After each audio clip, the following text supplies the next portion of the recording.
Hey guys, welcome back to my channel, Cloud Thinking. Today I want to change it up a little bit. I want to provide you with an educational video that focuses on cybersecurity. I get asked this a lot at my work, and people are always asking, hey, how do you really defend yourself online? And so I wanted to make this in hopes that it would help you guys out, and as well as help you protect your family.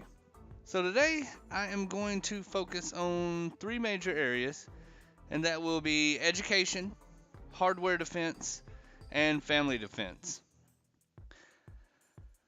And so, first of all, let's go ahead and get the across that, you know, yes, you are a target as well. Personal details about you can be used to authenticate a criminal, aid them in getting a credit card in your name, or a host of other access to your life and privacy. And no, corporations are not the only threat. Take last year's WannaCry attack, for example. The media, made it sound like only companies were attacked by this. But, in reality, I knew and helped many people resolve ransomware attacks like this long before this one actually made the news. So, yes, you are at risk as an individual, and it's only going to get worse with every passing year. Technology continues to move forward rapidly, and you can't really afford to stand aside and hope it doesn't impact you, because it will, and it could be worse than you can imagine. Okay, so now enough with all the ranting and raving. You probably think that I'm some paranoid crazy person by now. Yes, the internet is an amazing place and has so much to offer, but it's still in its Wild West phase, at this point. So security still has not caught up with it. The true requirements to protect people from predators and criminals. And again, I hope this video provides some insight into those areas of risk and helps you better secure yourself and your family. Remember, technology comes first and then security always follows. Make sure you educate yourself. Yes, this video is a good start, but I mean, you really need to take it seriously. Learn as much as you can. Education is truly key to understanding and assessing risks to your private data. Protecting yourself will not be easy, especially since you are your own worst enemy with this. It is difficult to maintain best practices, but eventually you can train yourself to protect yourself. And again, you'll only get out of it what you put into it.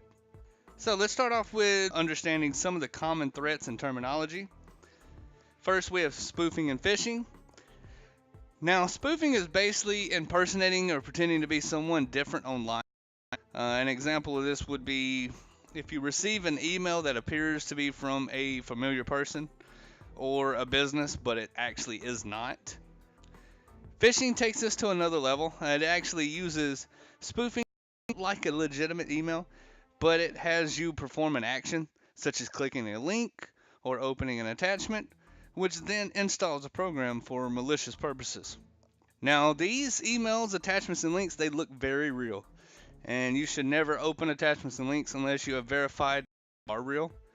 If you share a lot of data through this means, then you can use, a third-party exchange mechanism. Next up, HTTPS. Now, some of you may know what this is. You know that most addresses on the internet start with HTTP. Now, actually, the S does mean something. Okay, so if you bank online, you have noticed the URL address actually changes to HTTPS instead of the normal HTTP. So that little S on the end actually indicates that it is encrypted, which helps protect your data. So hackers that intercept the data, they actually cannot read it without it being decrypted. Viruses. So viruses are basically short programs that attach themselves to files.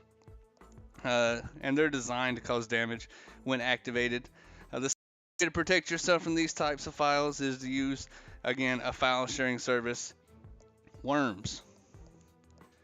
Worms are different from viruses. They do not require interaction from you to attempt to kind of break in your system. You can protect your device by ensuring that you have a firewall enabled and protect your system or network. Firewalls can either be hardware or software based, and your current router actually may even have a built-in firewall, and you probably just need to configure it. Trojan horses. So we've all heard of these, and they can infect your system before you even know it. File sharing services, again, can help filter these types of problems as well. Next, we got malware. So malware is code. It's meant to cause damage to your system. Ransomware is a type of malware, and it's definitely on the rise. There are dozens of cases reported every year, and this is uh, pretty much attackers gain access to your confidential information, then they try to hold it hostage until you pay them. The simplest way to protect yourself from ransomware attacks is to back up all your critical data, and if someone does get it, then at least you have a copy if you can't access the data that they've locked you out of. All right, the next one, the dark web. Believe it or not, people, the dark web does exist. It's absolutely a real thing. It's not just something that's in a movie that's coming up. It's an area of the internet where a lot of criminalistic behavior happens. If your data does get compromised, then the odds are that it is more than likely going to be sold to the highest bidder on the dark web. And that's why it is essential for you to be educated in how to defend yourself. Next, we have encryption. So encryption, all it really does is it takes your digital data and makes it so that others cannot read it out. A method to decrypt it. Usually this is in the form of certificates or something called keys. Most portable storage drives have encryption, which requires you to enter a password in order to actually decrypt or access the data on it. So if you're actually going to store something on an external drive, then just be sure that it has a method of encryption on it. Digital fingerprints is data that you actually do not realize that you're leaving online. This is metadata, which provides information about you or your actions online. Digital footprints. Now this is actually data that you do realize you're leaving online. This would be things like posts or conversations in chat rooms or purchasing information. All right, virtual private networks. So this is basically encryption for your internet access to keep it secure, especially over dangerous public networks, such as Starbucks. You can actually install VPN software on your laptops, or there's plenty of VPN apps out there to help you browse the web. Personal data protection realities. So first and foremost, deleted data. Now you should always understand that items deleted from your computer are still accessible. A person with any decent amount of computer knowledge can retrieve that data. There are drive programs that securely erase or overwrite your data with random ones and zeros so that it makes the data on the hard drive harder to recover or next to impossible to recover. Still, the best way to protect yourself is by destroying the hard drive.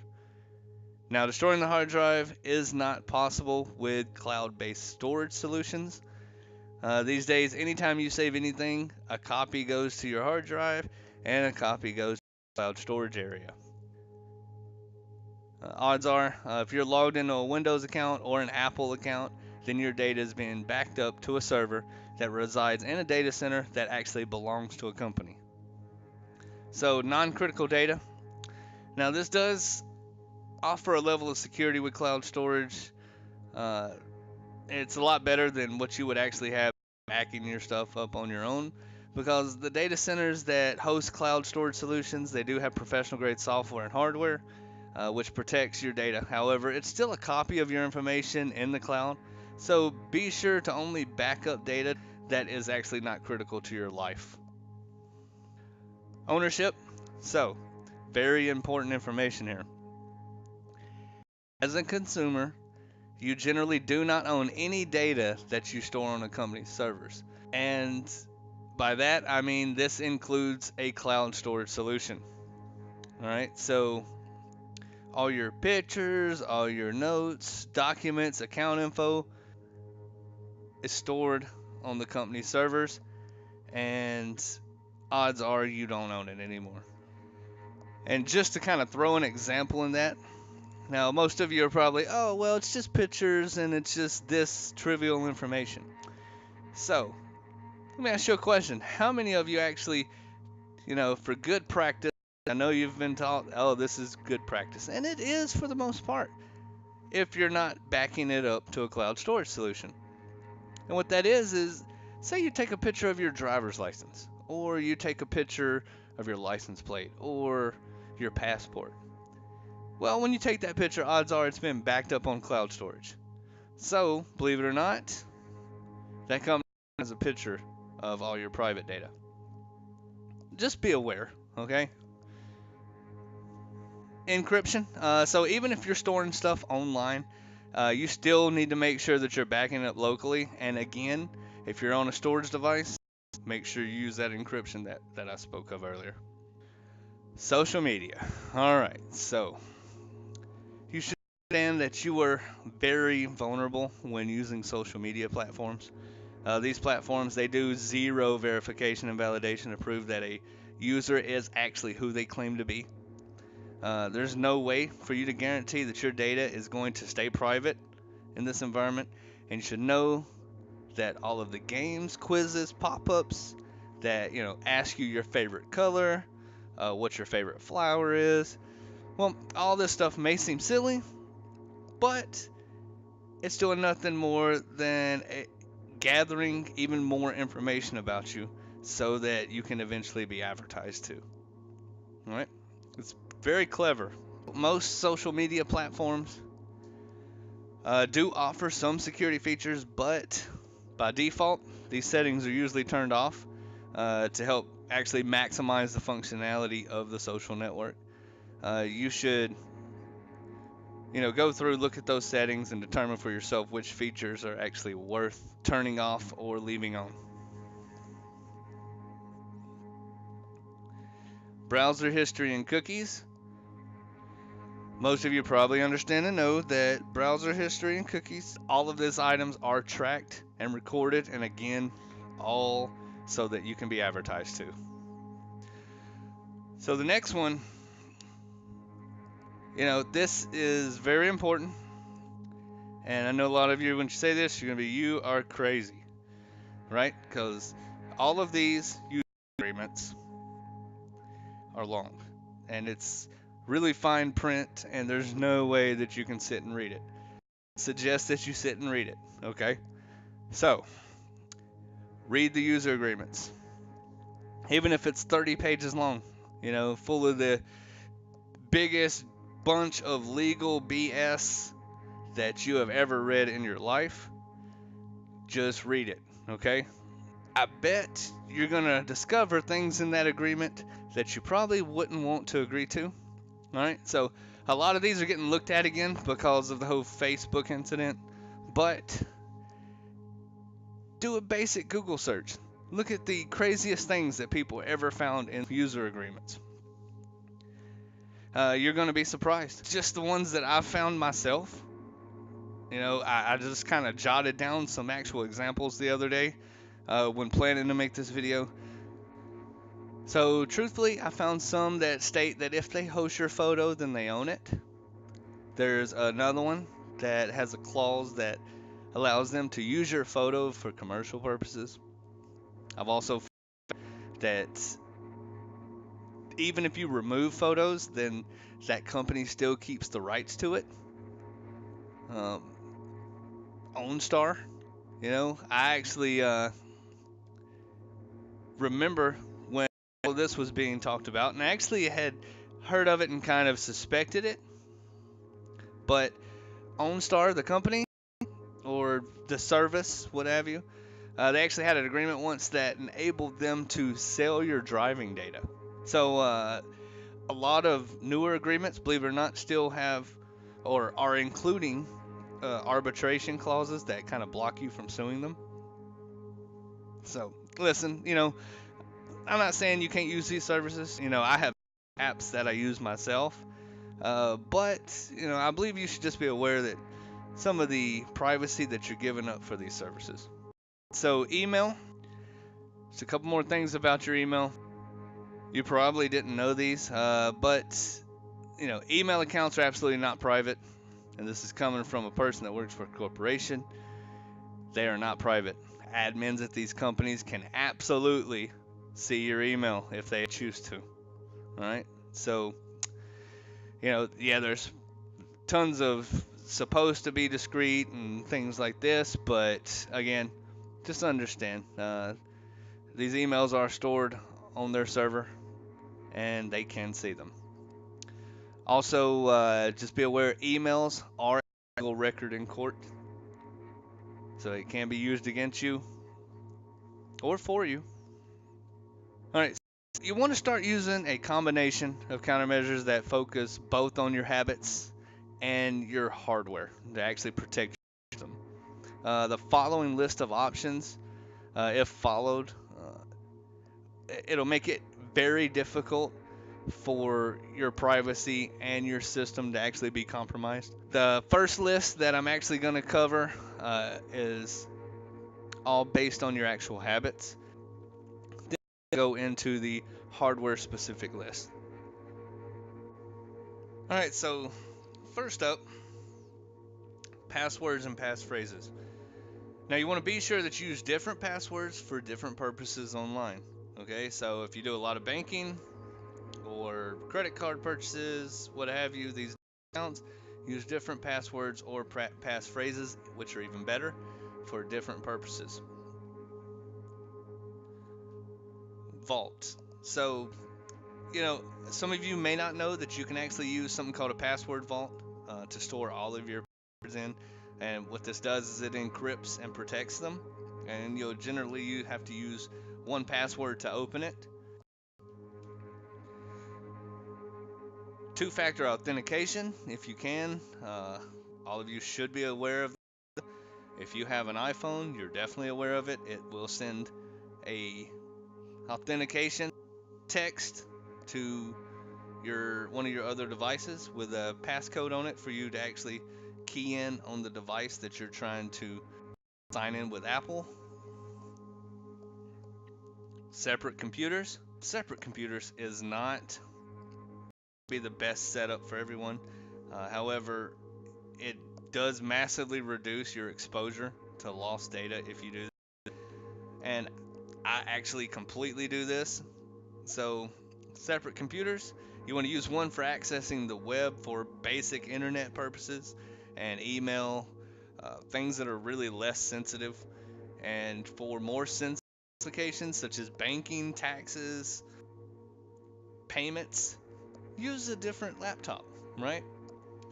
That way you're not just bouncing around the internet on the device that you do a lot of confidential functions with. All right? Never ever share info. Now by this, I mean never ever, electronically share private information through email, text, phone calls. No one should actually be requesting this information through that method. Private data. This goes back to a lot of social media stuff.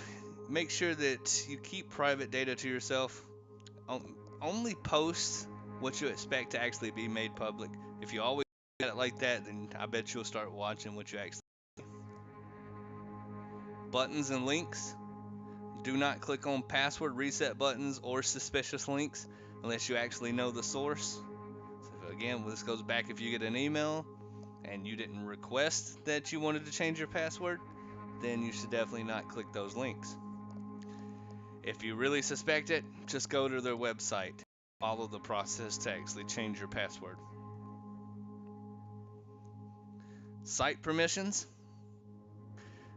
Don't let sites remember your device.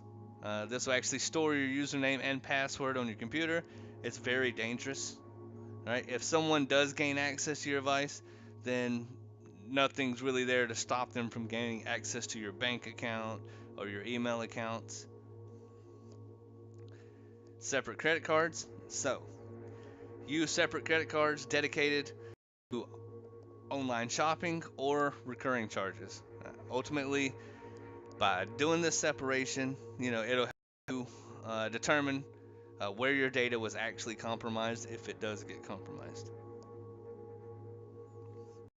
Credit report. It's free once per year. On an annual basis, you do not have to pay for it. And definitely check your credit reports. This will help you discover if any kind of identity theft issues, say your score is going down and you don't know why, you pay your bills. This will actually help you ensure that you catch it before 3 or 4 years go by and it's, too far gone for you to try to repair. All right, do not check in. This is for social media accounts. Do not check in, when you go on vacation. Don't go, checking in. We're at Key West. That lets everyone know that you're not home. So do not use the check-in feature. Stay completely away from social media when you're feeling upset or emotional about anything that kind of, makes you otherwise outside of your normal frame of mind. This is when you may say or do something on there that you're going to regret, and it's just safer to stay completely away from it to protect yourself.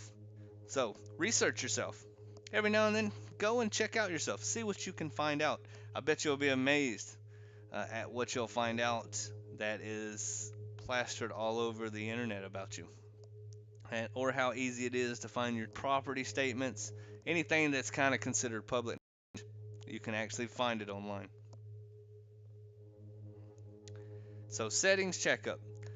Every so often, go back, check your settings on social media accounts, email, default settings to your internet browser, history requirements that kind of store all of that. Just make sure that an update has not pulled something new in that has altered any of those settings that you had configured. Multiple email accounts. I would hope that most of you are actually doing this. So different email accounts for different online purposes. Same as kind of the credit card scenario. Create email accounts that are dedicated to trash accounts, such as if you're out at a store and an email. Have an email account set up that you just give them for that. It's just treated, differently. It's a lot easier than just having trash. And if one is actually compromised, then you still have your other email account and no one really gained access to all of your information. Control. You take back control from your mobile phone. Really look at and evaluate your secrets on a regular basis. And, make sure that you're actually weighing all the risks of the threat to your identity against the actual value that you're going to receive from that service. All right, now we move on to hardware defense.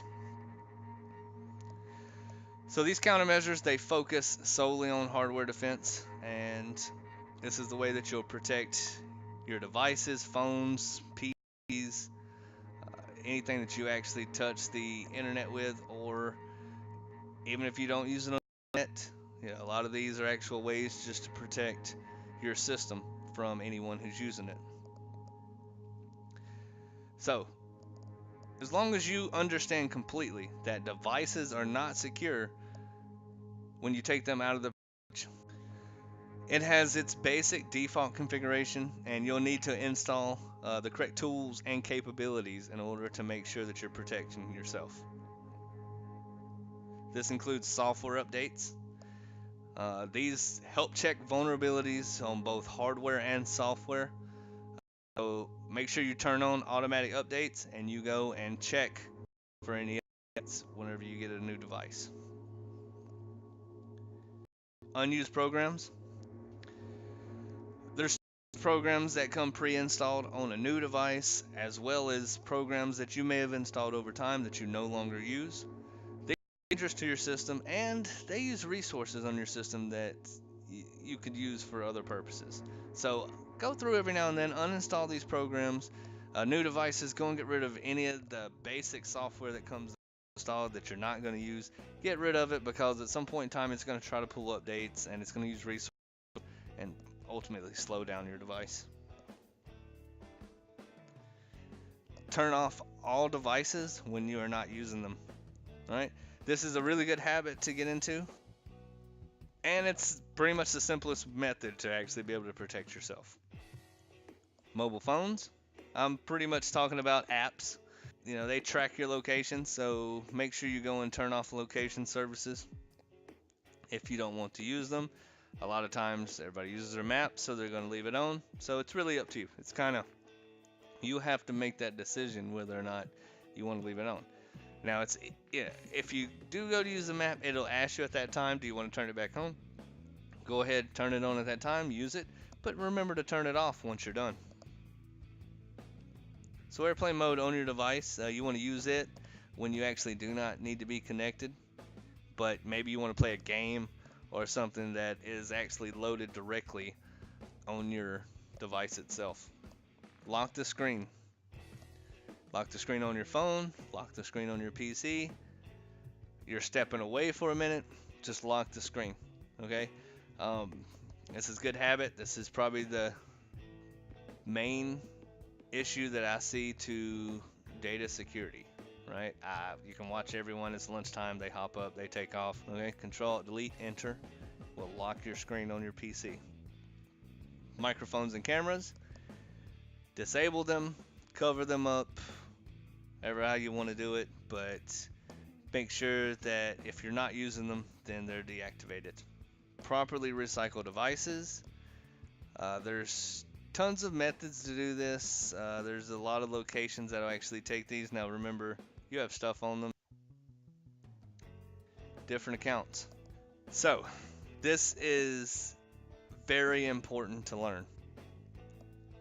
It is one of the best ways to protect your device that you're going to learn in this video.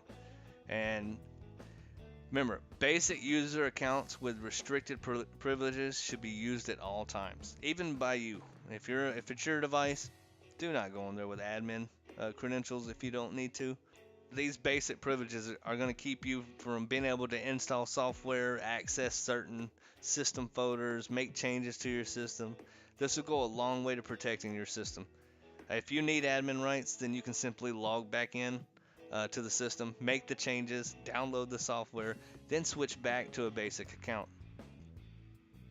That way, if you're logged in with a basic user account, say you click a link or something that tries to install software that you don't want or tries to damage your system, most of the time it will be blocked because the privileges for that account do not permit it to do those things.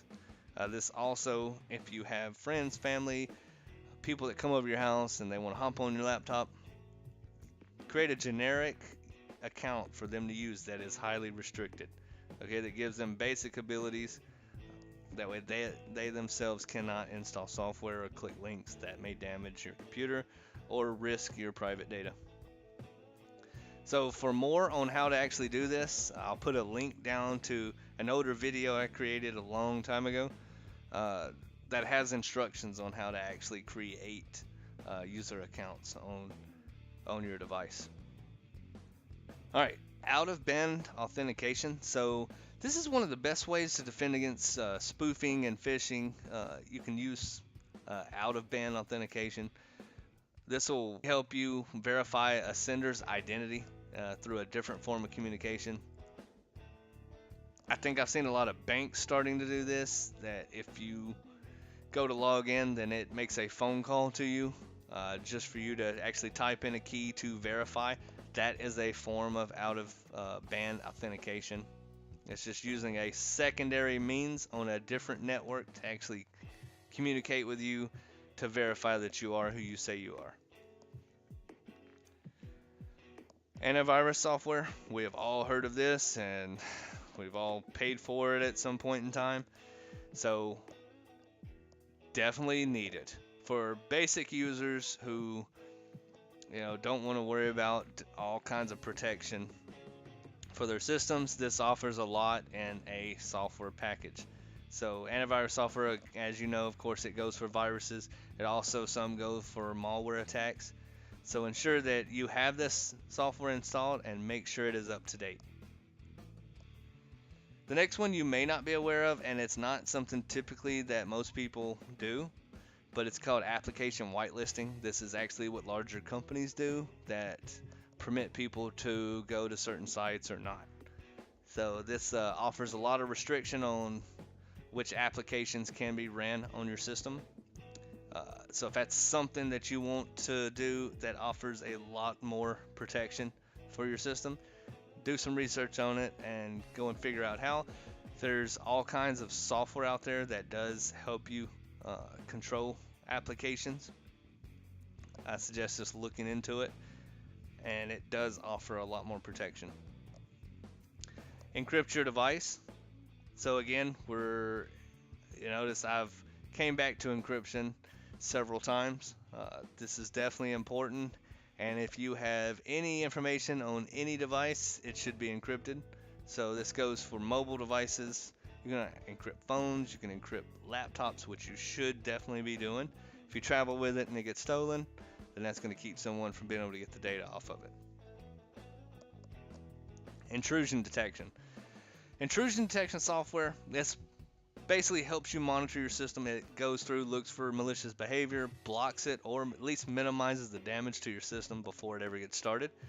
It's not something that most people actually know about or use, and I will actually list some options for you down in the comment section. I'll just have it listed under PC laptop intrusion detection systems. A lot of this software is free, some of it's not. You just have to go through, do your research, and if you decide to use software like this, then make your own decision about which one. Verify identities. So, verify who you are communicating with online. Don't just assume that it's somebody that you know or you're chatting with. Back up your data. Again, back up your data. Make sure it's encrypted. If you do, this will minimize the impact of lost or stolen data. And if you really want to get crazy with it, then you can back up certain pieces of data on different devices. But really, that's something that's up to you on how far into redundant backups that you are willing to go. And again, remember, backups can be local or remote cloud storage solutions. Alright, so now we're going to move on to family defense. This will be the last part. And again, thanks if you're still sticking with this video. Thank you very much. I hope you're actually getting something out of it. Alright, so family defense. You want to educate your children and family of the dangers of online actions. Remember that if they use your device to access the web, and then they're still putting your information at risk, and you have the right to control that. Just make sure that they're being educated, and this will help protect both you and them. Not private. First and foremost, they need to understand that everything they do online, they should consider not private. Alright, so if they put stuff on social media, they should not assume that their friend's not going to share it with someone. No delete button. Alright, so when you put something online, it is there. And there is no delete button for that data. You may think you removed it, but it is on a server hard drive somewhere. Alright, predators and criminals. Predators and criminals do exist online. Alright, it is definitely important to make sure they understand that, and that they're following the rules to investigate who they're actually talking to, and in order to protect themselves. Cyberbullying. This is a legitimate problem, so make sure you teach them how to ignore and avoid bullies, and also not to become bullies themselves. No admin rights at all for children. For kids, teenagers, no admin rights. All right, especially to your system. If you get them something and they have admin rights to it, if they're really into computers, they're very good at it, and you don't want to restrict them, then if they're at a higher level, then admin rights are something that you can work out with them. But again, don't let them have admin rights on your system. Training. So start training your children as early as possible on what is safe online practices. This will only help them in the long run. You want to learn how your kids use the internet. Alright, so this is going to be some research on your part. You want to make sure that you want to follow your kids on their social networks. Just don't interact with them, because you will have them creating alternate accounts within minutes. So if you can, go ahead and create basic parental controls on any of their devices. A lot of these permit a lot of these controls. There are also apps that you can purchase that help you control their activity, the length of time usage, all of these things. So turn off location services unless you actually want to use an app to track them. A lot of parents do that just to make sure that you know where they are, but while respecting their privacy. So app purchases, ensure that these require a password to make purchases, and if it's on your card, do not share the password with them. Alright, so that way they go to purchase something, then they can't. So data usage, you can limit or eliminate data usage. A lot of the carrier services actually provide the ability to be able to do this. You can restrict how much data they use or whether or not they have data, right? So tons of apps as well can do this. Restrict calls. These days, tons of methods, again, apps or carriers. You can restrict incoming and outgoing calls to only specific numbers. If this is their first phone and you want to make sure you know who they're talking to, then you can do this, and then as they get older, less restrictions. So limit usage. Again, excessive usage. I suggest limiting their usage. This will keep the withdrawals at a minimum.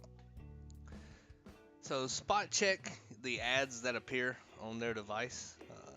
This will usually give you a pretty good hint at what they're actually viewing when you're not around. And of course, make sure that all their devices are up to date. That way they have the latest and greatest software protection. So virtual private networks. You want to install and definitely use these on your mobile devices, laptops. Again, any place where you're going to access public Wi-Fi. Third-party software solutions. So install and configure third-party software solutions. This will help you manage your kids' ability to visit certain websites. Again, this is we go back to whitelisting applications. If you deem them inappropriate, then you can restrict what your kids can search for online. Restricted user accounts, definitely. I've covered this a couple times. Make sure that you're using restricted user accounts on all their devices. Young children, so be sure an adult is always present when young children go online. There's no telling what they'll stumble upon, so you definitely want to make sure that you're guiding them through. So set guidelines and timelines for how and when their devices can be used. Of course, this will be very difficult for teens, and they'll ultimately find ways around this. Better control. So for better control, have the device charging stations in one area of your home. That way everybody has to bring that device to one area, and you know where those devices are. This will just help you maintain better control. Browser history.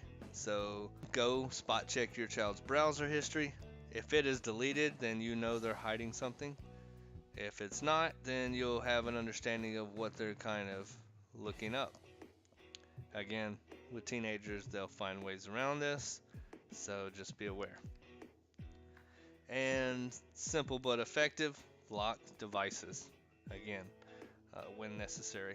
And by this, I mean you locking the device from them being able to use it. Alright, so again, last but not least, lead by example. Alright? Remember this, if anything, in this video. This is going to take you putting the device down when you want them to put the device down. Making sure that you're really protecting yourself and your private information online, as well as training them to do so. So, I hope that you found this video helpful. If you did, give me that thumbs up. I know it was a little long, but I hope that you learned a lot from it. And again, thanks for watching, and have a good night.